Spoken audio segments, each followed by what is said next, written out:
Danse ay nsiga sunya wape kihiu pipigwan squel. Sharon Baptiste from Poundmaker Cree Nation.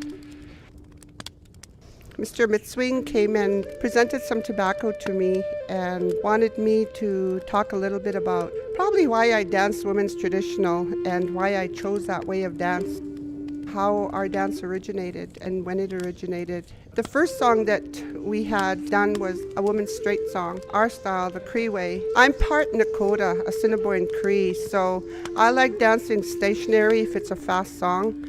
But if it's a medium tempo, a real nice medium tempo, I'll walk.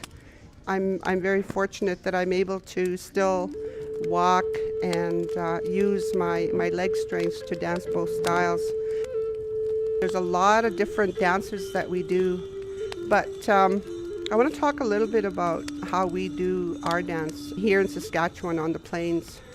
Back in the early 50s, when our First Nations people started digging up the drums and started digging up the things that we use for ceremony, because we went into hiding for such a long time that we hid a lot of these things, the drums, the drumsticks, the rattles, everything that we owned for ceremony to help us with our survival.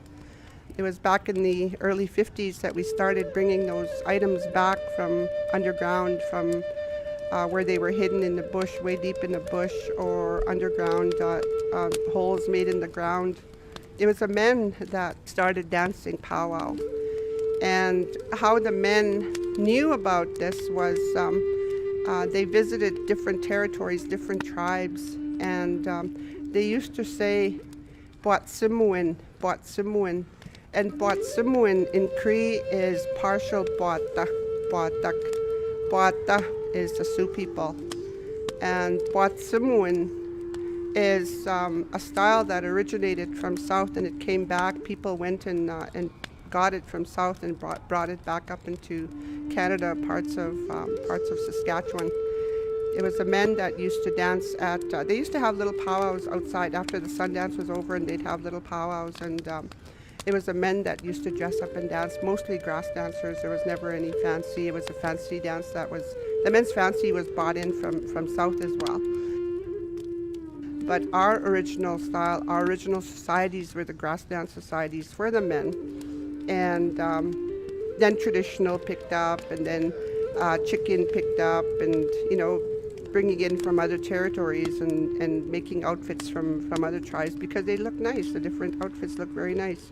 For the women, it wasn't until the late 50s that the women started making their outfits, and it was old style, traditional, old style fancy that they danced. They had fringes, they had breastplates, they had headbands, they had everything that we wear right now, except what we wear right now is the mostly 3-cut, and we wear a lot of shiny stuff, mirrors and stuff like that. And back then there was hardly any of that stuff around, so their outfits were pretty basic. And a bit of that was incorporated with the old style fancy. They did a little bit of fancy footwork, but not heavy, and integrated a slow sway to the I'd say Fort Tall, Idaho style, to the fringes as we danced, as the dance progressed.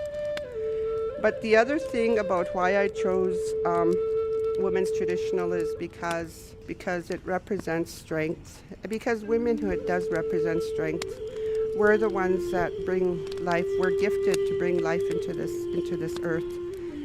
The story is when the women first started dancing in the circle with the men, or after a hunt, after a victory, after a good battle, and the men were back and they had a powwow, because that's what powwow is. It's a victory dance. It's we won something, a battle, got a lot of buffalo to bring back to the camp, and when the men came back, they would do their fire, their victory dance. And when they did their victory dance, the women would dance on the outside, stationary. A lot of people don't understand that story behind the powwow. That's why we have a victory dance. When people come back from the war, if they're veterans and they go to war and they come back and they survive. And we do a victory dance because they came back alive. Yeah.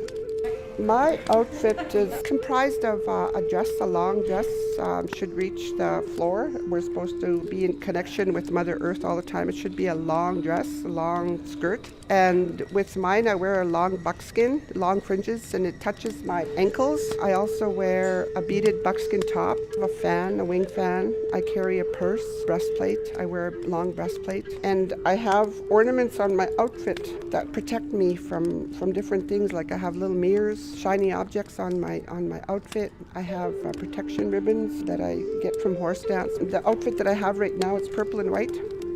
And it represents when my twins got named in ceremony. My granddaughter, her Indian name is Ohcwin, and her color for when she takes color to the Sundance, or when I fast, I take in white for her.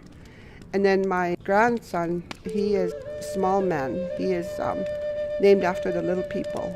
His color that he takes into the Sundance Lodge is purple. That's why I chose the colors for my new outfit to be purple and white. And then I have their handprints on my shoulders because they're the ones that keep me going.